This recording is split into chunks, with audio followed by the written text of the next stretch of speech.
تو ہمارے آج ملک کا حال دیکھیں کیا ہوا ہے. ہمارے عوام کس طرف نکل گئے ہیں اور ہمارے ملک کے حالات کیا ہو گئے ہیں. تو میرے پیارے بھائیوں، میری بہنوں، اپنے ملک کو سنوارو. ہمیں کوئی تباہ نہیں کر سکتا کیونکہ ہم مسلمان قوم ہیں، لیکن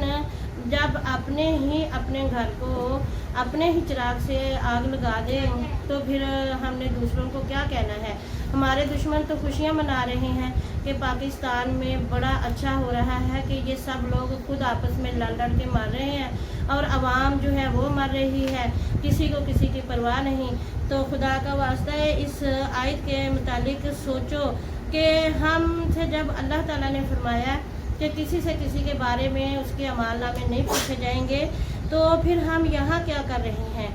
وہاں ہم نے حساب نہیں دینا. کسی کے لیے ہم اپنی جان مار رہے ہیں، کسی کے لیے بلا وجہ، کیا پتہ ہمیں اس کے اندر کے دل کا حال کیا ہے. ہم اوپر سے دیکھ کے بعض لوگ اپنے فوائد کے لیے لڑتے ہیں اور بعض اپنی دشمنی کے لیے لڑی جا رہے ہیں. تو میری آپ سب سے گزارش ہے کہ اپنے ملک کو سنواریں، اپنے اداروں کو برا نہ کہیں، اپنے افواج کو بھی اس طرح سے نہ لڑے، نہ برا کریں، اور ہمارے افواج بھی اپنے عوام کے ساتھ محبت کرے، کیونکہ ہمارے دلوں میں تو اپنے افواج کی بہت عزت ہے، بہت محبت ہے، اداروں کی بھی. تو جس طرح